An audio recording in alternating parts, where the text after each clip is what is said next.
राम चरण सुखदाई।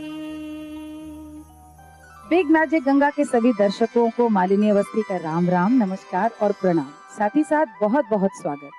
ईश्वर की शक्ति और भक्त की भक्ति के साथ साथ एक बार फिर से तैयार हूँ आपको उस सफर में ले जाने को जिसका रास्ता जाता है सीधा प्रभु के द्वार, और उस रास्ते का नाम है रामचरण सुखदाई। आज शुक्रवार है, यानी माँ संतोषी का दिन, जिनकी स्तुति मात्र से भक्तों के सारे कष्ट, सारे शोक, सारे पाप दूर हो जाते हैं। इसीलिए ऐसा कहा जाता है कि जो भक्त सच्चे मन से संतोषी माता की पूजा अर्चना करते हैं वो मनवांछित फल पाते हैं, उनकी सारी मनोकामनाएं पूरी हो जाती हैं। माँ संतोषी का जन्म शुक्रवार को हुआ था, इसीलिए शुक्रवार को उनका दिन मनाया जाता है और उनकी पूजा की जाती है। लेकिन क्या आपको पता है कि उनका जन्म कैसे हुआ और उनका नाम संतोषी माता कैसे पड़ा? इसके पीछे एक बहुत ही रोचक कहानी है। ये कहानी बताऊंगी, लेकिन उसके पहले ये सुंदर भजन। भैया महतारी से केहू ना उरिन हो सकेला, चाहे वो अपर महतारी हो, चाहे आदि शक्ति जगत जननी जगदम्बा भवानी हो, जिनकी कृपा से सृष्टि है, और अपन महतारी जिनकी कृपा से हम हैं, आप हैं। तो आइए भैया वह मैया के आभार मानी जा।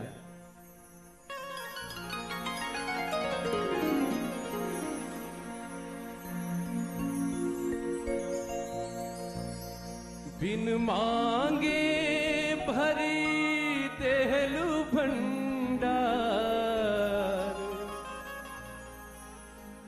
बिन मांगे भरी देहलु भंडार, बिन मांगे भरी देहलु भंडार, मानिला तोहार आभार हे माई, मानिला तोहार आभार।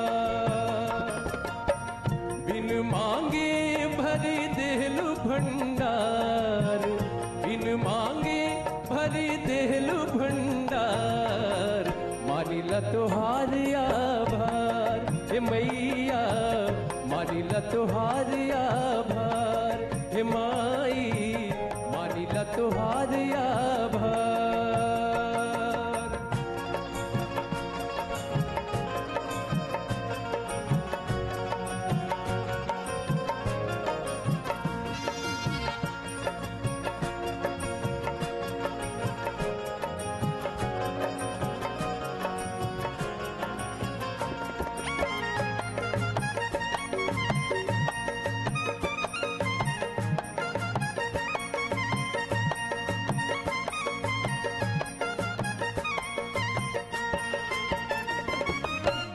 अनमोल जिंदगी दे कृपात कैलू,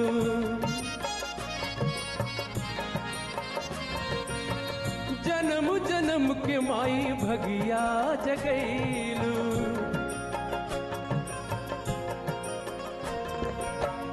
अनमोल जिंदगी दे कृपात कैलू, जन्म जन्म के माई भगिया जगैलू। ममता के मोती लुटावेलू अपार, ममता के मोती लुटावेलू अपार, मानिला तोहार आभार हे माई, मानिला तोहार आभार हे मैया, मानिला तोहार आभार।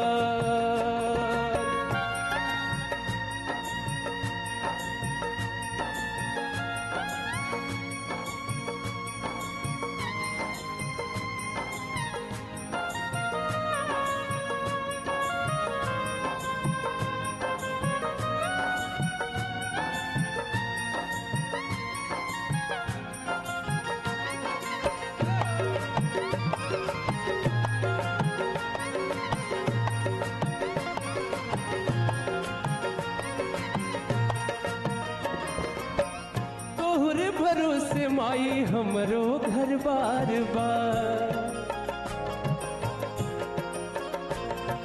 हो,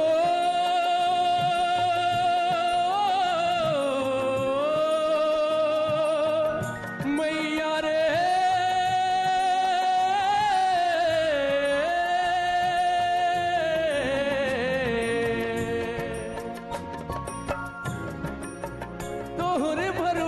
माई हमरो घर बार बार।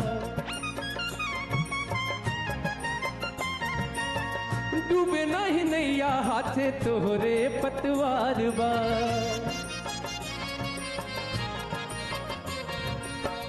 तोहरे भरोसे माई हमरो घर बार बा। डूबे नहीं नैया हाथे तोहरे पतवार बा। असरा के डोर टूटे पावे ना हमार, असरा के डोर टूटे पावे ना हमार। विनती करीला बार बार हे माई, विनती करीला बार बार हे मैया, विनती करीला बार बार। बिन मांगे भर देहलो भंडार, बिन मांगे भर देहलो भंडार।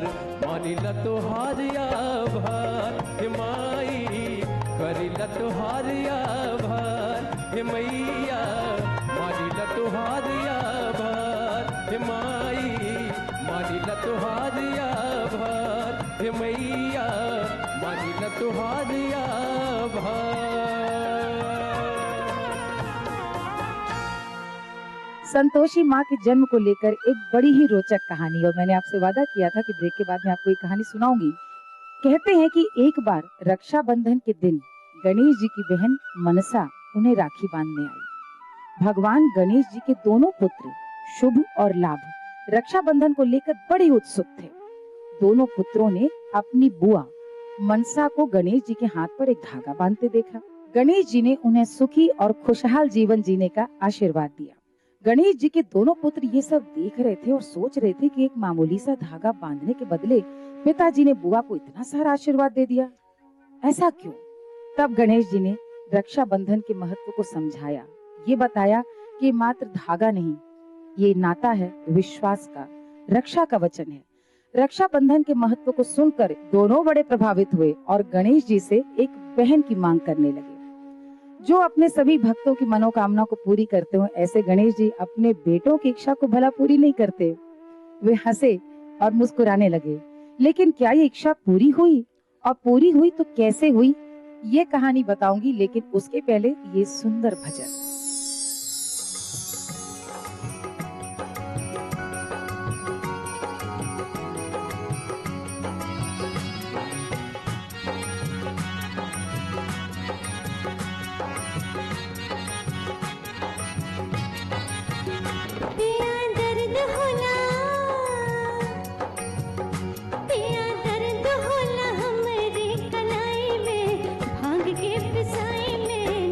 पिया दर्द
जब ले रहनी नहीं हर रहन बहुत कदर,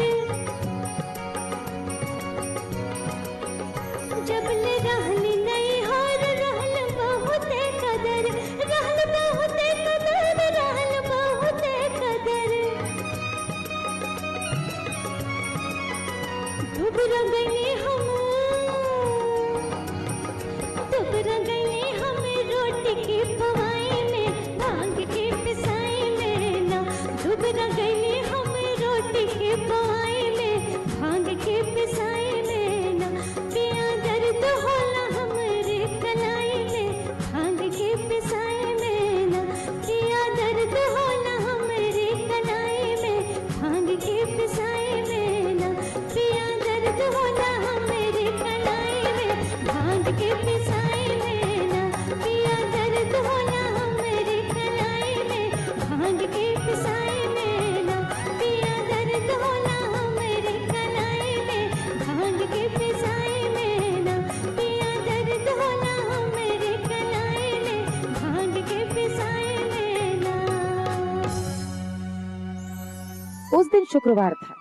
गणेश जी और उनकी दोनों पत्नियों रिद्धि सिद्धि के शरीर से एक दिव्य प्रकाश प्रज्वलित हुआ, जिसने एक लड़की का रूप धारण कर लिया।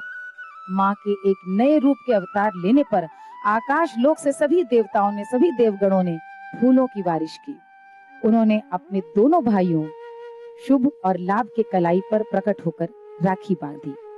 तब दोनों भाइयों के हाथ में चना और गुड़ था, तो वो क्या करते, उन्होंने उस समय वही चना गुड़ लेकर अपनी बहन के हाथ में दे दिया। बहन ने बहुत ही प्यार और स्नेह के साथ भाइयों का ये उपहार स्वीकार कर लिया। ये सब देखकर नारद मुनि ने कहा कि उपहार में मिले मात्र चने और गुड़ से तुम इतनी संतुष्ट हुई हो, इसलिए आज से तुम्हारा नाम संतोषी होगा। इसीलिए हर शुक्रवार को माँ संतोषी की पूजा करने पर उनको चना और गुड़ का प्रसाद खिलाने से वो बहुत प्रसन्न होती हैं। इसी बात पर आइए सुनते हैं ये प्यारा सा भजन। देखिए, सबके पूजा होला, सबके बुलावल जाला, लेकिन हमनी में एगो बौरा हो भगवान बड़े जेकर नाम भोलेनाथ है। दी हैं तो छप्पड़ फाड़ के, लेकिन वहां के भक्ति में सब चीज चलेला। लेकिन जब हमार जोगिया खुश होले तो देखी कैसे रम जाले वो भाव बन।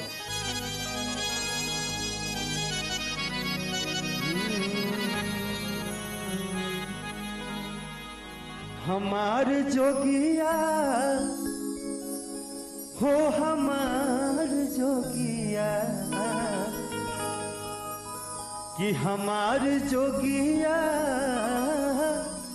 हो, हमार जोगिया, कि डम डम डमरू बजावे ले हमार जोगिया, डम डम डमरू बजावे ले हमार जोगिया। तीनों रतिया के हो, तीनों रतिया, तीनों रतिया के हो, तीनों रतिया, सबके पीछे ले रिझावे ले हमार जोगिया, सबके पीछे ले रिझावे ले हमार जोगिया।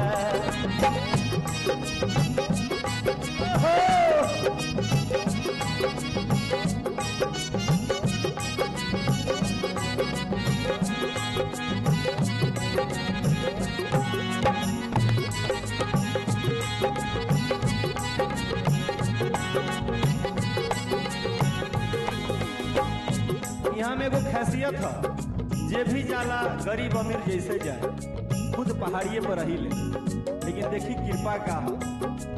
अपने बाबा बैठ पहाड़ी, भक्त के देले महल अटारी।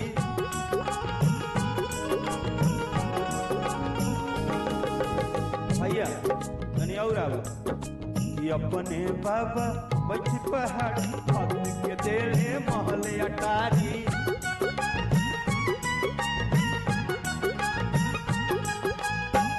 हर घरिया के जी हर घरिया, हर घरिया के जी हर घरिया, खा के भंगिए रामावे हे हमार जोगिया, डम डम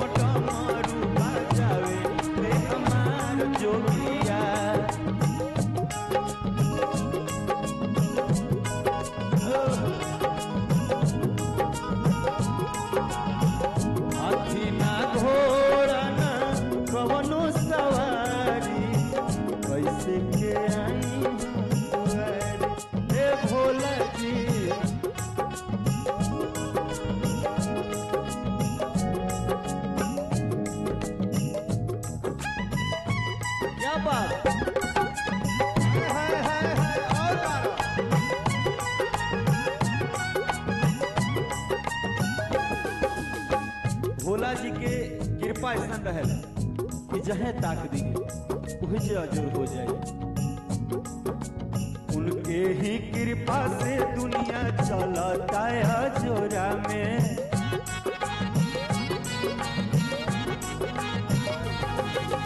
देवघर नगरी झूम उठेला बाबा जी के ओरा में।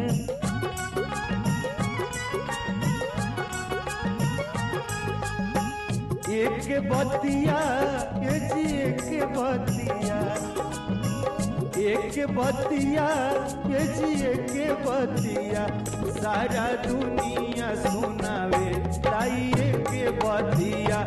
डम डम डमरू बजावे ले हमार जोगिया, हमार जोगिया हो हमार जोगिया, हमार जोगिया हो हमार जोगिया। आ सबके रिझेला रिझावे हमार जोगिया। डम डम डमरू बजावे हमार जोगिया, डम डम डमरू बजावे ले हमार जोगिया, डम डम डमरू बजावे ले हमार जोगिया, ओ हमार जोगिया जी हमार जोगिया। हिंदू पंचांग के अनुसार आज दिन है शुक्रवार, मास अश्विन, कृष्ण पक्ष, तिथि नवमी, नक्षत्र पुष्य है। सुबह 10:33 से लेकर 11:58 तक राहु काल का समय रहेगा, उसका प्रभाव रहेगा। और अब बात आपके फायदे की, अगर आप भी भजन गाते हैं और यहाँ अपनी उपस्थिति दर्ज कराना चाहते हैं तो अपने गीत के साथ साथ अपना नाम, अपना मोबाइल नंबर लिखकर नीचे दिए हुए ईमेल पर हमें भेज दें।